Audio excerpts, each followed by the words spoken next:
Right, the Quest 3. So I wanted to do a video about the Quest 3. There are some things that I'm really loving about this, and I want to get that out of the way before I get started, is that I'm really enjoying this headset massively. But it's not perfect, and that's sort of what I'm going to talk about a little bit today. Just my experience over having it for coming up to a week now, and what sort of things I'm enjoying and things I'm sort of a little bit meh about, a little bit sort of could be better, I guess. Now, I will do a full review where I go into all of the specs and compare it to the Quest 2, and I'll do a head-to-head comparison video between this one and the Quest 2 as well. So stick around if you want to see those. But I thought I'd just sort of give off some of the thoughts I'm having while they're fresh in my mind, and before I sort of get used to them as well, if you know what I mean. I know that sort of over the next however long I'm using the headset, I will get used to a lot of things, and things will become just stuff I'm used to, and it won't be a big complaint necessarily, which is a good thing if it's not.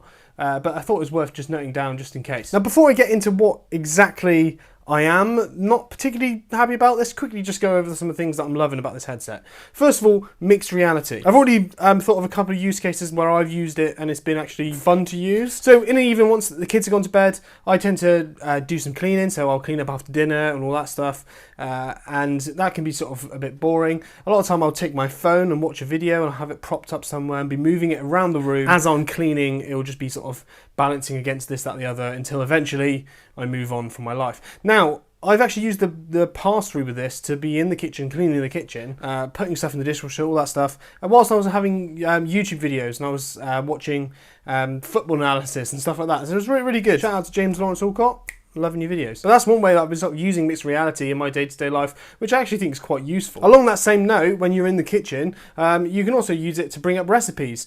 Now, the pass-through isn't amazing, I'll be honest. I mean, people go on about the pass-through because it's such a massive leap forward, especially considering the pass-through on the Quest 2. It's such a ridiculously massive leap forward that you cannot argue that this is fantastic when you compare it to that. And when you record videos on it, you don't sort of actually see what it's like. So I think the best way of me showing you, because I think also if you film through the lens, that sort of isn't very clear either. So I think the best way is just to sort of you picture what I'm going to tell you.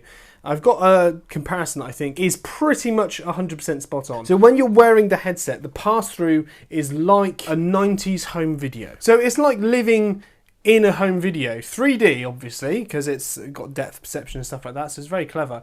But everything has that sort of 90s film grain on it. So when you're doing stuff like, for example, cooking in the kitchen, I was frying an egg, making fried egg on toast, and I served it up to my wife, and she did complain because I cooked the entire thing whilst wearing the headset, and it wasn't fully cooked. I mean, the top was still a bit raw, and I just couldn't tell the textures whilst I was wearing the headset. One thing you can do to very quickly combat that is every so often just peek and have a look at it with your actual real life eyes, and that would actually help. But I didn't do that. I was just testing it out from scratch. So you can do things like cook and do all the basic things, but when you need to just get that little bit of detail and you really need to see what you're doing, it's worth just, look, hello, okay. It's not that hard to do that. So if you want to use this for recipes and stuff, it's the perfect use case for it. Another way I've used mixed reality is sat at my desk. I've used the built-in remote desktop beta thing that they have for Meta.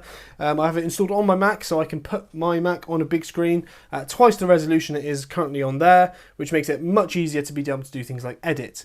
Now, I don't know how likely I am to use that long term, because obviously battery and stuff on the headset, which I will get onto, don't worry, is something that is a bit of an issue, I think, and I'm having to take it off, charge it, la-da-da, that'd be a bit of a pain. But it's a nice little feature, and actually if you're desperate for some more desktop space and you don't have the monitor that I have there, if you're just using a laptop and you suddenly want a big space, or if you're away from home and you want to sort of increase your laptop space without the monitor that you have at your desk, that's a perfect example of a way you can do that. And I'd be really interested to know as well, if Meta are planning on making sort of 2D apps part of this. Like with the Apple Vision Pro, they're saying they're going to bring all the iPad apps to the sort of reality thing. I think that will work fantastically well with this. That is, funny enough, one of the things that I've realised whilst using the mixed reality in this, is that the things that I thought were a bit pointless and silly with the Apple Vision Pro, you can kind of do that already with the Meta Quest 3. And I think Apple will probably go for a sort of higher quality. I mean, at the price tag, you'd hope so. But those features actually do work. And actually, I can see them working really well. And I can see it being a really good concept. Now, at the moment, on the Quest 3, you have essentially your menu that you put in one place. And you can have an app running there. So I can have my remote desktop in front of me. And then I could also have to the side of me the MetaQuest store or the web browser. Now that works really well and really quite nicely. How much nicer would it be if I could have my remote desktop above my desk, but then I had another window somewhere else? So if I then got up and walked over to the toilet, there was a little TV in the toilet. That'd be nice, going for a little wee. I can sort of continue where I was. And if you could sort of mirror that around instead of having to drag it around and take it with you all the time, that would be a really cool concept, and I'd really like that. Yeah, so I'm a massive fan of mixed reality, and that's one of the things I think has surprised me that I'm enjoying as much. And the stuff that feels like it's simple and not that fun is the stuff that I'm actually thinking, oh, that's a really good idea. Oh, that's a really good idea. I mean, mixed reality games are a fantastic idea, but they're a little bit of a novelty. Being able to do actual productive things using mixed reality, that becomes where this turns into a game-changing device. Now, as I said, I'm going to do a full review where I go into some of the details about like the hardware and stuff like that, like the controllers, which I think are really nice, the sort of design and the comfort and stuff like that. I'll get onto all of that in that review. But one thing I did want to highlight, and the thing that's probably been my biggest pet peeve with the Quest 3 so far, is the battery life. Now, it is definitely less than the Quest 2. I haven't stopped and timed it, so maybe I should do that before I do my full review. But I am noticing it is considerably lower. I feel like I'm gaming for about an hour. I could be wrong. I probably am wrong. But I feel like I'm gaming for about an hour and a half, pushing 2 hours, and then the thing just shuts off. It runs out of battery. And that is quite frustrating, considering I've had the Quest 2, which was better than that, even though it's a much worse headset. Again, I'll get into that in another video. But it's frustrating that the battery just doesn't seem to be lasting. Like, I'll be in the middle of a game and I just want to keep playing because I'm getting into sort of a run. I was playing Population 1, which is a free game and you can download it too if you have a Quest. And I was having such a great time in it. And then I felt like I wanted to keep playing, but I couldn't because the battery ran out. So I had to stop. And it's a good way of forcing you to take a break, I guess. But if you're spend this much money on a headset, you want to decide when you want to take a break. Now, I think Meta probably are aware that this is the case. And I don't know whether it's a smaller battery or whether there's just some of the extra features and the higher graphics are just using up more power. But it makes sense to me that this time with this headset, they've released the Elite Strap and an Elite Strap with a battery. So it does make sense that they sort of saw this problem coming. Another thing I will get onto is the strap and what my thoughts are on that, because I've been wearing it a lot longer now than when I did my first impressions. But I can definitely see the want to have a battery pack on the back of your head. And that's a little bit frustrating because it does mean you're going to be adding a lot more weight to this device. Now, one accessory I really loved for the Quest 2 was the Kiwi with the battery pack on the back. It added a little bit more power, and that's probably the sort of route I'm going to go down, whether it's Kiwi or Bobo or whoever. No one sent me anything for free yet.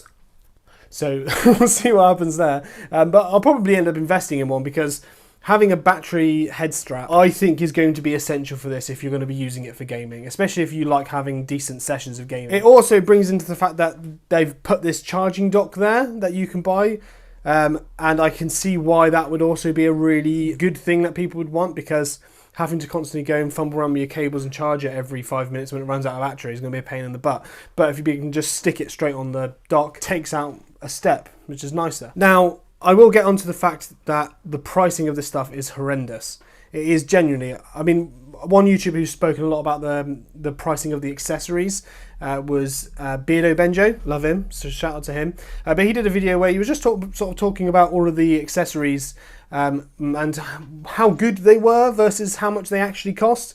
And I think all the accessories are very, very good, but they do cost a lot of money. I mean, far more than a third party would cost. So it's a little bit disappointing from Meta that they've sort of made this device that I think needs some of these accessories to be as good as you need it to be, and they're charging such a ridiculous price for those accessories, which is a bit of a shame, really. I've not got any accessories. In fact, the only accessories I've got is the little covers from VR Cover, which I really like. They sponsored my unboxing video, so if you've seen that, you would have seen me talk about those.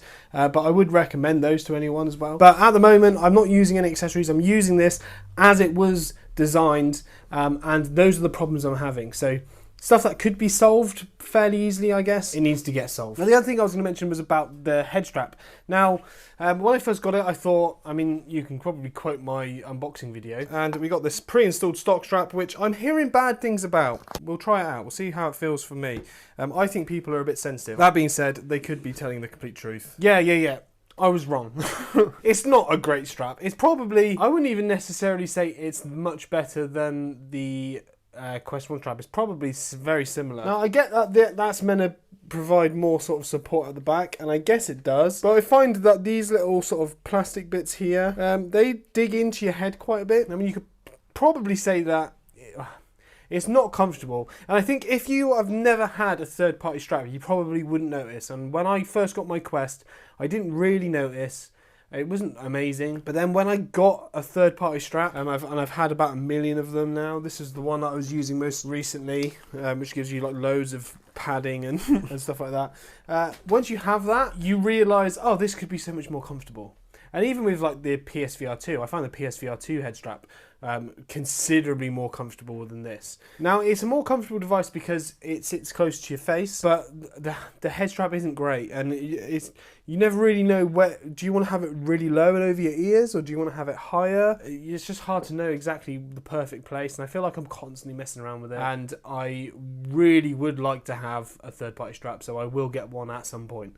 But I think probably going for a battery one might be the way to go. Now, I'm not going to keep going on. I think I've sort of covered a few points that were sort of rummaging around in my head and I wanted to get out there. If you've got any other questions and stuff that you want me to sort of talk about in a bit more detail, or throw it in my sort of in-depth review, then comment down below. I'd love to hear from you guys what your thoughts are or what you want to know from this device. But yeah, ultimately, my overwhelming opinion of this is that it is a fantastic VR headset. I haven't felt like I wanted to go back to my PSVR 2, which is sort of the VR headset I was using.